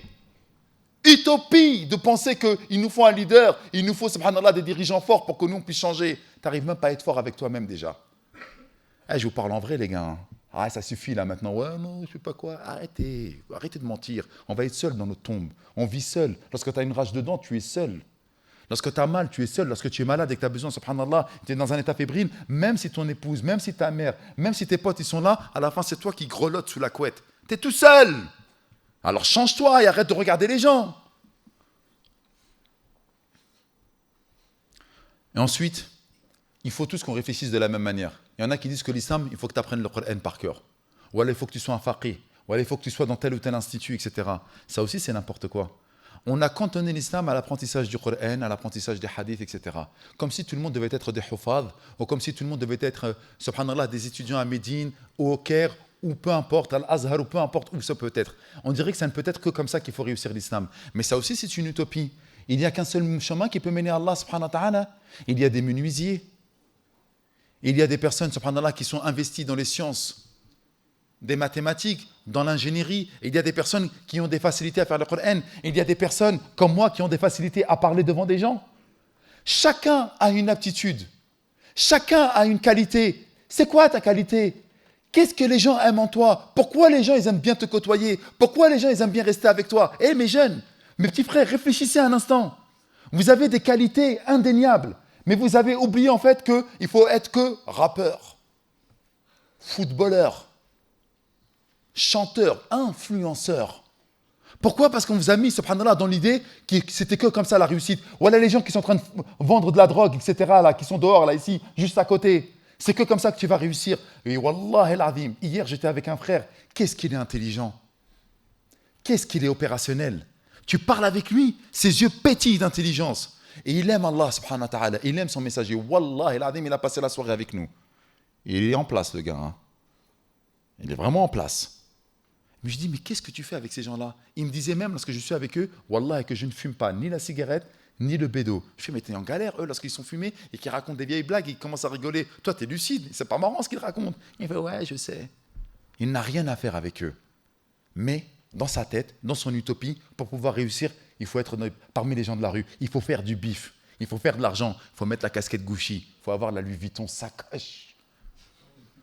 Wallahi, ça c'est une utopie, ça. Mais tu as des aptitudes, des qualités, des compétences qui sont extraordinaires, mais tu ne te connais même pas. On n'est pas obligé tous d'être architectes. Il y en a, ils n'aiment pas dessiner. Il y en a, ils ne sont pas dans le marketing. Il y en a, ils aiment bien être manuels. Il y en a, ils aiment bien, subhanallah, réparer des téléphones. Il y en a, ils aiment bien la mécanique. Il y en a, ils aiment bien le littéraire. Il y en a, ils aiment bien les interactions sociales. Il y en a, ils aiment bien être éducateurs et parler avec les jeunes. Chacun de nous a des qualités. C'est quoi cette utopie de dire, ouais, non, tu sais quoi, il faut que tu fasses comme ça. Et c'est ce qu'ils veulent faire, les sectaires. Si tu ne penses pas comme moi, si tu n'es pas dans la même école que moi, si tu ne suis pas le même cursus que moi, tu fais n'importe quoi. C'est utopique de penser que nous allons tous être pareils. Trouve ta voie dans la voie, nous disait Cheikh Ayoub Hafidahullah Ta'ala, mon professeur. Trouve ta voie. Tu as vu, la voie de l'islam, c'est quoi? Ce n'est pas une autoroute à 6 voies, c'est une autoroute à 100 voies. Et il y a une voie qui est pour toi. C'est quoi la voie dans l'islam? Tu as bien des qualités, subhanallah, qui vont permettre à ta communauté, à ton voisinage, à ta famille de pouvoir s'en sortir. Pourquoi tu suis les gens? Regarde ce que tu aimes. T'aimes écrire, écris. T'aimes la lecture, lis. T'aimes parler, t'aimes faire les courses, t'aimes aider les gens, tu te sens à l'aise avec telle ou telle chose. Tout ça, ça peut être une adoration si tu l'as fait avec niyyah de plaire à Allah subhanahu wa ta'ala. Eh ouais les gars, réfléchissez à ce que je suis en train de dire. Et malheureusement, parfois, on se coupe d'énormément de compétences parce que les gens, en fait, ils ont oublié qu'ils étaient spécialistes là-dedans. Vous êtes jeunes, vous ne savez pas, vous êtes encore en train de vous construire. Mais regardez ce que vous aimez. Il y a des mecs, ils font des écoles d'ingénierie, etc., mais il aime bien être dans un parc planter des fleurs. Il aime bien être, subhanallah, au contact de la terre. Mais va là-bas, tu te sens bien. Plante des arbres. Gère des vergers, des potagers. Tu vas être utile pour les oiseaux et les personnes qui vont manger de tes mains parce que tu es à l'aise là-dedans et tu sais le faire de la meilleure des manières. Mets ta main devant la bouche au moins. Bah ouais, le gars, il baille, il met pas la main dans la bouche. Je sais pas, moi. Trouvez votre voie dans la voie. Il est long, là, le Delsin. Oh, quand même un petit peu, là. J'ai encore des choses à dire, mais je pense qu'on va arrêter. Ouais, Zama, ouais, continue, tout ça. Arrêtez. Franchement, regardez, samedi après-midi, là, vous allez partir, vous allez faire quoi, les 3h30? Ah, tu travailles? À quelle heure? Bah, tu vas y aller, frérot. 16h, travailler dans quoi? Tu fais quoi dans le restaurant? T'aimes bien le contact avec les gens, tout ça? Hein? T'aimes bien, hein? T'as vu, tu sens, tu vois, le contact avec les gens, etc. Alors aujourd'hui, vous êtes gourmet ou gourmand? Hein? Vous voulez quelque chose de consistant ou de raffiné? Hein, t'aimes bien ça, hein? Alors là, je vous conseille, subhanallah, le pavé de saumon, il est excellent. Hein? T'aimes bien ça? Voilà, tu vois, ça c'est une qualité. Wallah el-Azim, c'est une qualité. Il aime le contact humain et il aime proposer et guider les gens pour qu'ils puissent prendre le meilleur des choix. Il s'intéresse aux autres. Il a l'écoute des autres. C'est une qualité, il est affable. Il y a des personnes, elles sont introverties. Des fois, lorsque je viens, je serre la main, j'aime bien faire des petits câlins, tu vois. Le mec fait, vas-y, c'est bon, lâche-moi, toi. Ils sont pas à l'aise, tu vois. Il est introverti. Mais par contre, tu le mets avec un ordinateur, ou là, tu lui demandes de faire des lignes de code, il va cartonner, il va assurer. Chacun a une voie et qu'il peut faire. Je continue. Ensuite, il y en a d'autres qui passent à l'action. Ils ne savaient pas que c'était impossible, alors ils l'ont fait. Regardez, ils ne savaient pas que c'était impossible, alors ils l'ont fait. Et avec la vision islamique, ils savaient que rien n'était impossible pour Allah. Alors ils l'ont fait avec quoi? Avec le tawakkul. Il y a des gens, des fois, ils commencent à initier une action. Par exemple, ils disent, ouais, on a une mosquée, elle fait 4 millions d'euros. Au début, ils disent, ah, vas-y, 4 millions d'euros, ils sont fous. 4 millions d'euros. Ah, vas-y, pourquoi il ne fait pas une petite mosquée de quartier? C'est bon, on prie, elle va être vide la plupart du temps, la mosquée. Critique ou pas critique? Que ça. Rien qu'ils vont faire que des critiques. Mais le gars, lui, il n'est pas en train de regarder la finalité. Le gars, il avance pas à pas. Aujourd'hui, j'ai pas de terrain, je prends d'abord le terrain. Ensuite, il faut que je fasse les fondations, je vais récolter pour les fondations. Ensuite, il faut que je fasse de grosses œuvres, j'ai fait les grosses œuvres. Ensuite, ah tiens, il y a les finitions à faire. Ah, il y a le beau lustre qu'on doit ramener du Maroc. Il y a la céramique qui doit être venue du Maroc, etc. Ah, je connais un gars qui peut le ramener, etc. Step by step. Étape par étape. Il ne voit pas la grandeur de la chose. Les gens ils disent, ouais, mais tu n'y arriveras jamais, c'est impossible. Non, lui, il ne dit pas que c'est impossible. Comme il savait que ce n'était pas, ou plutôt, il ne savait pas que c'était impossible, il l'a fait. Pourquoi? Parce qu'il avait le tawakkul ala Allah. Mais qu'est-ce que c'est quoi le véritable tawakkul? Sayyiduna Omar, radiyallahu anhu, il l'a dit. C'est celui qui se lève comme l'oiseau, il se lève le matin et il va aller chercher sa subsistance. Il sait que l'oiseau, c'est Allah qui va le donner. Mais il sait qu'Allah lui a demandé, lève-toi et je vais te donner le ver, l'abeille, la fourmi, l'insecte que tu vas manger. Mais sors de ton nid, va chercher.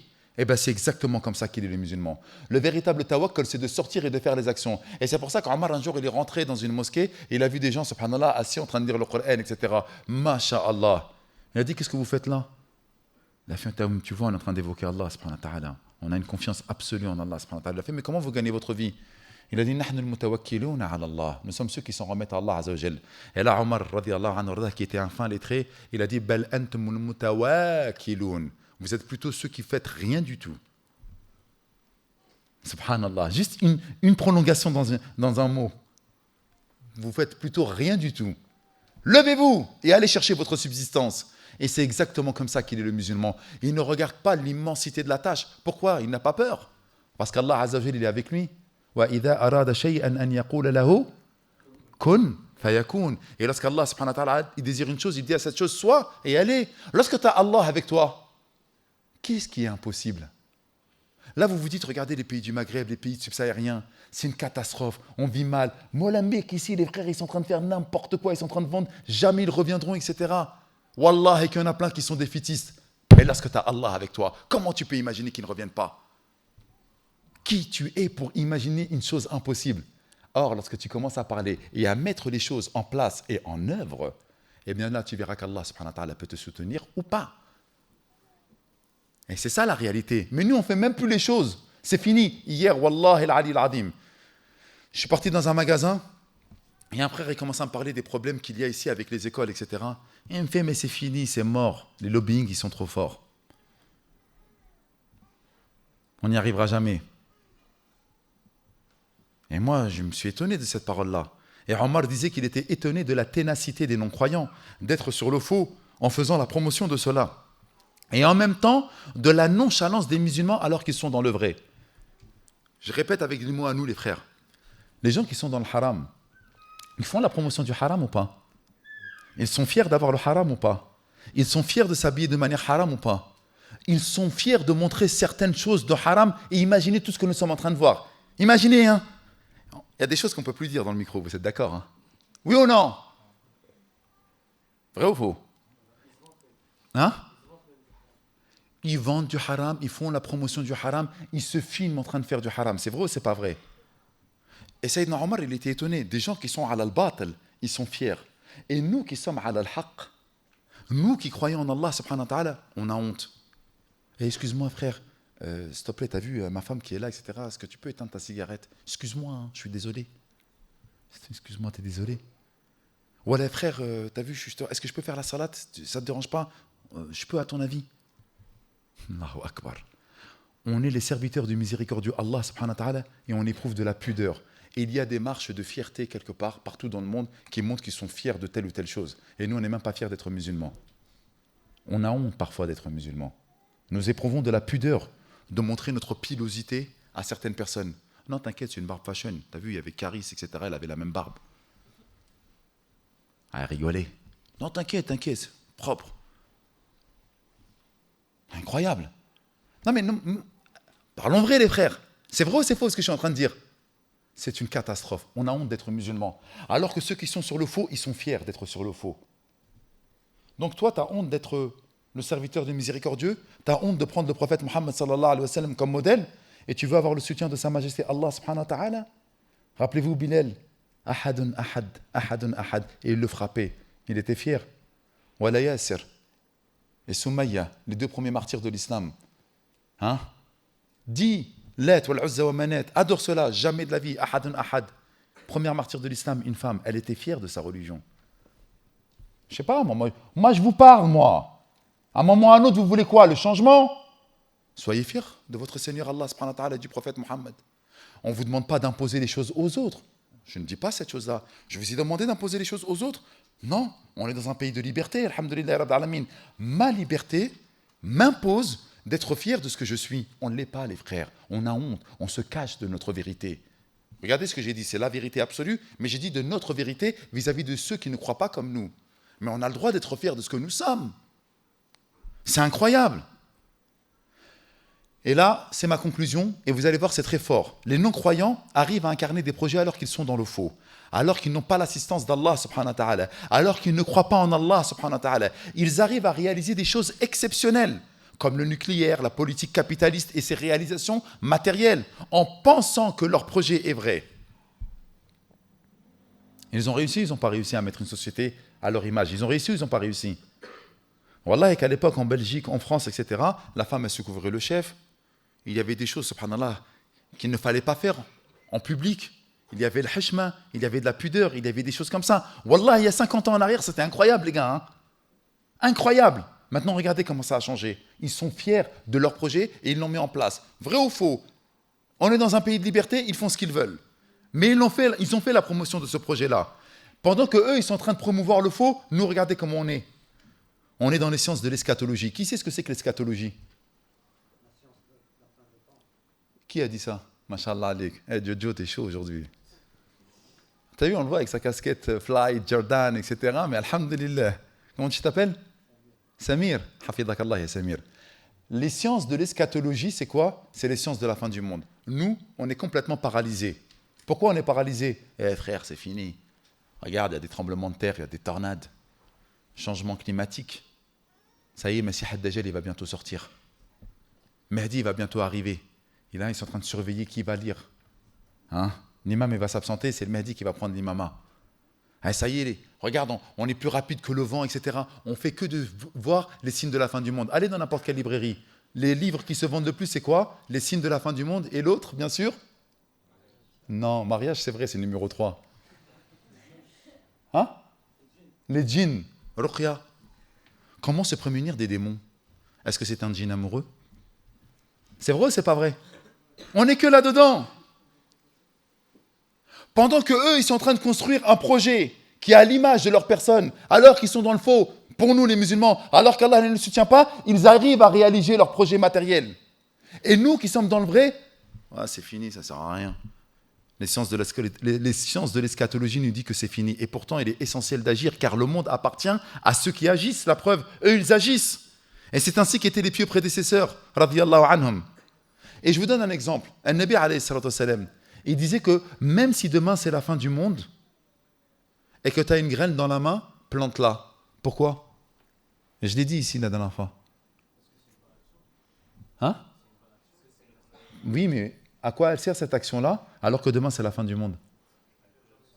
Attends, on ne parle pas tous ensemble. Vas-y. Pourquoi? Elle n'aura pas de résultat.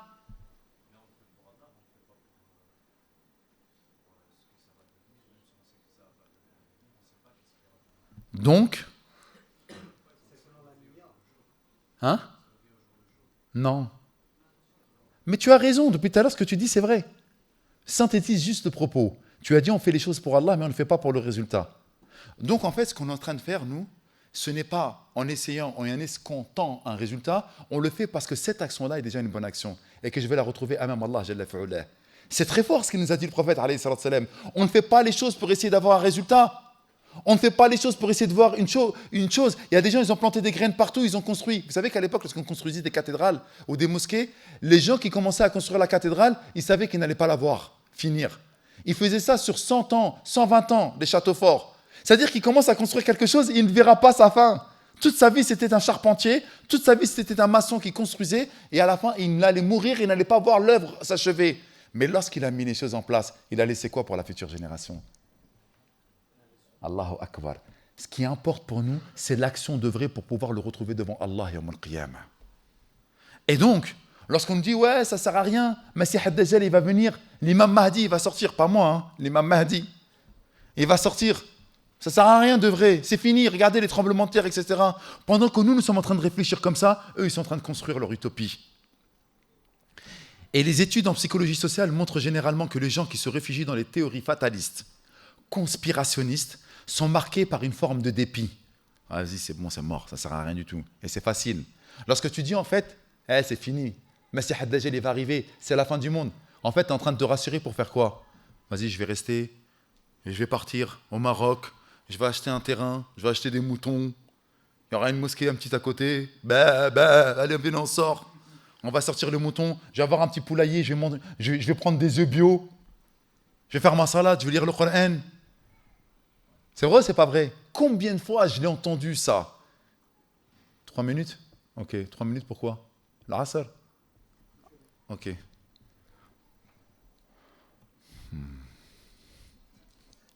C'est bon, hein, 3 minutes, t'inquiète pas. Mais moins 20, c'est loin? T'as combien de temps du travail?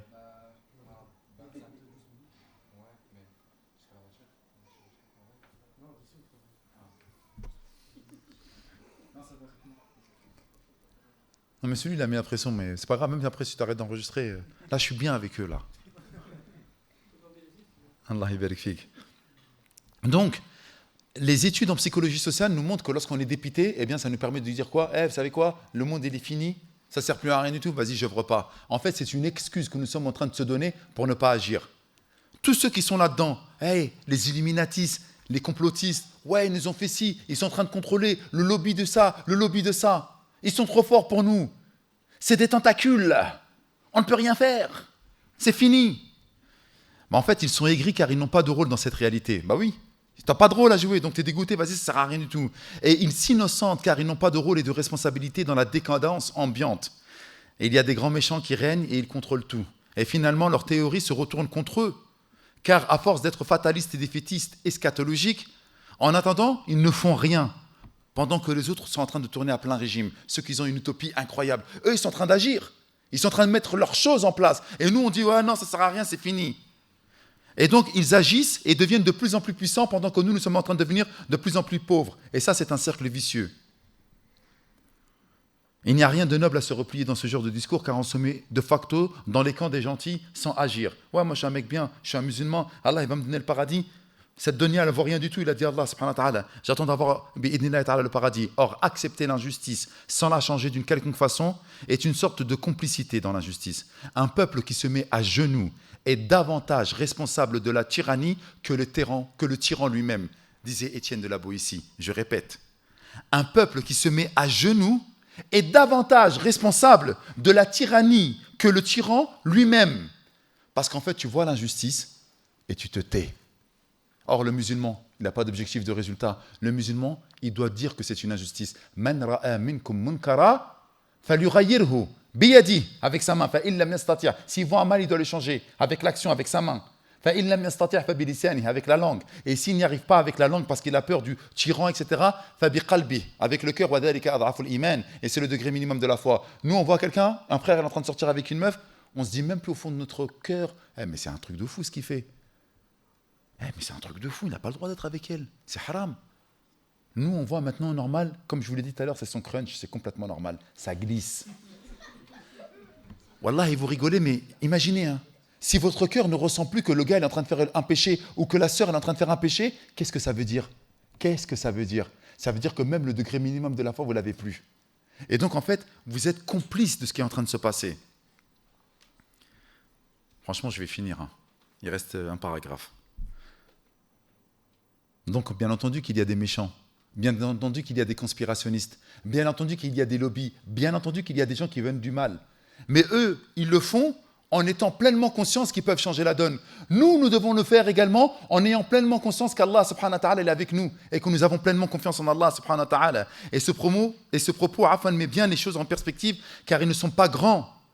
Parce qu'ils sont naturellement grands. On pense qu'ils sont grands, ils sont forts parce que c'est comme ça. C'est les puissances en place. Non. Ils ne sont grands que parce que nous sommes petits en nous mettant à genoux. Et c'est une action délibérée de notre part. D'où la phrase célèbre de Malik bin Abi, rahimahullah ta'ala, qui disait que pour être colonisé, il faut être colonisable. S'ils peuvent nous coloniser du cerveau en nous mettant la douille, hein, en nous mettant le mensonge, vous resterez toujours pauvre, vous resterez toujours faible. C'est comme ça, nous on est forts et vous restez faible. Le Maghreb ne s'en sortira jamais. L'Afrique subsaharienne ne s'en sortira jamais. Vous ne changerez jamais. Vous resterez toujours dans les quartiers. Tu seras toujours un vendeur de shit. Tu ne réussiras jamais dans la société. Ils nous ont mis cette disquette. Et nous, on est quoi? Ouais, c'est vrai, ça ne sert à rien du tout, c'est fini, défaitiste. De toute manière, Inch'Allah, il y aura le paradis. De toute manière, ils sont trop forts, etc. Ça ne sert à rien de changer. Regardez ce qu'il disait Ben Abi. Or, le fatalisme est une cause de colonisation des esprits. Être fataliste en disant qu'on ne peut rien faire, c'est une cause de colonisation des esprits. Et toutes les théories du complot nous poussent au fatalisme et donc à subir la manipulation des puissances dominantes. Et enfin, on ne saura jamais, mais on ne sera pas jugé encore une fois sur la victoire, sur la réussite ou autre, mais sur les moyens mis en œuvre pour se conformer à la parole d'Allah. Wallahi al-Azim, Allah il va nous juger que sur les moyens que nous avons mis en œuvre. Qu'est-ce que tu as fait pour Allah? Qu'est-ce que tu as fait pour changer la donne? Et je finis sur ce verset. Ashab al-Ukhdud. Qui sait c'est qui Ashab al-Ukhdud? Les gens du fossé, on la connaît. Qutila Ashab al-Ukhdud. C'est quoi Ashab al-Ukhdud? J'aime bien finir sur un verset et sur une histoire. Et voilà, c'est mon dernier propos. Cheikh Abdelrahman, votre honneur, je finis sur ça. Ashab al-Ukhdud, c'est les gens du fossé. Et parmi les 4 bébés qui ont parlé, c'était une mère qui avait son bébé et elle devait jeter dans une fosse remplie de feu. Et sa mère, miskine, elle a regardé son bébé, elle a commencé à avoir mal au cœur. Elle a dit non, je ne peux pas sauter, c'est pas possible. Mon bébé va mourir. Et là, Allah Jalla fi'ala a fait parler le bébé. T'inquiète pas, maman, tu es sur le haqq, saute. Ashab al-Ukhdud, Allah subhanahu wa ta'ala nous dit dans cette sourate, tous ont été décimés. Il n'y en a pas un seul qui a survécu. D'accord ou pas? Et pourtant, Allah subhanahu wa ta'ala dit quoi dans la sourate? ذَلِكَ الْفَوْزُ الْعَظِيمُ. Allahu Akbar. Voilà l'immense succès, voilà la plus grande des réussites. Et là, tu te dis, mais qu'est-ce que c'est? Quelle réussite? Ils sont tous décimés, ils sont tous morts. Elle est où la réussite? La réussite, elle est dans le fait que nous n'avons pas escompté le résultat, mais nous avons escompté l'action que nous avons mis en place pour nous projeter le jour où nous allons rencontrer Allah subhanahu wa ta'ala et quelle action nous allons venir avec Allah subhanahu wa ta'ala. Les résultats incombent à notre Seigneur, mais nous devons agir. Donc même si on parle mal à nos frères du quartier, même si on parle mal parfois à nos sœurs, lorsque je dis parle mal, c'est-à-dire on leur rappelle Allah et l'islam, etc. Mal parce que pour eux, ils voient un mal. Et tu me déranges dans mon kiff, tu me déranges avec ma meuf, tu me déranges avec mon mec, tu me déranges parce que je vends mon shit, etc., etc. Même si on pense qu'on est en train de faire du mal, non, vous inquiétez pas, vous êtes en train de faire du bien. Nous sommes soutenus par Allah. À chaque fois que vous parlez, il y a un ange à votre droite et un ange à votre gauche qui vous soutient et qui note vos bonnes actions. Vous n'avez pas d'objectif de résultat. Vous avez juste un objectif d'action et Allah Jalla fi'ala vous a désigné comme ces outils, ces instruments, ces lumières qui vous répandaient sur terre pour bi'idnillahi ta'ala, même si vous ne changez pas la donne, au moins apporter la contradiction. Vous n'êtes pas dans le haqq, nous sommes dans le haqq. Vous êtes dans le faux, nous sommes dans le vrai. Nous sommes les serviteurs de miséricordieux. Et si on arrive à mettre cela dans notre tête, qasaman billah, en jurant par sa majesté Allah subhanahu wa ta'ala, la réussite est la nôtre. هذا والله أعلم سبحانك اللهم وبحمدك أشهد أن لا إله إلا أنت أستغفرك وأتوب إليك سبحان ربك رب العزة عما يصفون وسلام على المرسلين والحمد لله رب العالمين